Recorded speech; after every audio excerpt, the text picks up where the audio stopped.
Hi guys, last వ్లాగ్లో అయితే నేను చెప్పాను కదా కాకరకాయతో కాంబినేషన్గా నేను జొన్న రొట్టె చేస్తున్నానని. ఇదిగోండి, నేను ఫస్ట్గా మూడు రొట్టెలకు తగ్గట్టుగా పిండి తీసుకున్నాను. అయితే నేను చల్ల నీళ్ళతో పిండిని అయితే తడపనండి, బాగా మరిగించిన నీళ్ళే తీసుకుంటాను. నేను ఆల్రెడీ పిండి పట్టించేటప్పుడే కొంచెం సాల్ట్ వేస్తాను కాబట్టి నేను ఇప్పుడు కొంచెమే వేసాను. సో ఈ విధంగా నేను వీడియోలో చూపించినట్టుగా పిండిని కలుపుకోవాలి. మరి చపాతీ పిండి తడుపుకున్నట్టుగా తడుపుకోకూడదు. అదేవిధంగా చేత్తో మనము దాన్ని బాగా ఇలా వీడియోలో చూపిస్తున్నట్టుగా అలా ఎంత ఎక్కువసేపు చేస్తే రొట్టె అంత బాగా వస్తుంది అంటారు. సో నేను మా అమ్మతో నేర్చుకున్నాను ఈ విధంగా చేయడం అయితే. సో రొట్టె అనేది ఫస్ట్లో చాలా ఇచ్చింది, చేయడం రాలేదు, బట్ అలాగే చేశాను. రెండో రొట్టె మూడో రొట్టె అయితే చాలా బాగా వచ్చింది. సో మనకు నేర్చుకోనంత వరకు అది కష్టమే అండి, నేర్చుకున్న తర్వాత చాలా ఈజీ. నేనైతే నేర్చుకోవడానికి 1 year చేశాను.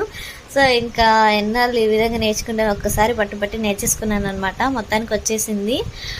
షేప్ అవుట్ అయితే అయ్యింది. షేప్తో ఇంపార్టెంట్ కాదు, మనకు రొట్టె అయ్యిందా లేదా అనేది ఇంపార్టెంట్.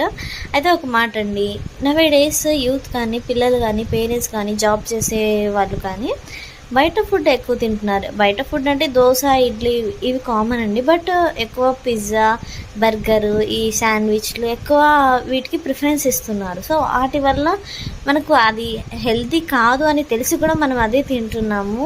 సో అది అలా తినడం వల్ల మనం హాస్పిటలైజ్ అవ్వాల్సి ఉంటుంది. చూడండి, మన పెద్దవాళ్ళు మన పూర్వీకులంతా కూడా ఈ జొన్న రొట్టెలు రాగి ముద్దలు ఈ రాగి తర్వాత ఈ జొన్నలు అంటే వడకడొడక దంచి వాటితో రైస్ చేసుకునేటోళ్ళు, కొర్రన్నము ఈ విధంగా తినేవాళ్ళు. ఎంత న్యాచురల్గా వాళ్ళు ఎంత హెల్తీగా ఉండేది, ఎంత న్యాచురల్ ఫుడ్స్ అసలు. బట్ నవే డేస్లో న్యాచురల్ అనేది అసలు కనిపించట్లేదు. సో ఇలా రొట్టె తినడం అనేది, ఇలాంటి ఫుడ్స్ తినడం చాలా మంచిది. ఎంతైనా ఇంట్లో చేసుకొని తినడం అనేది చాలా హెల్తీ అని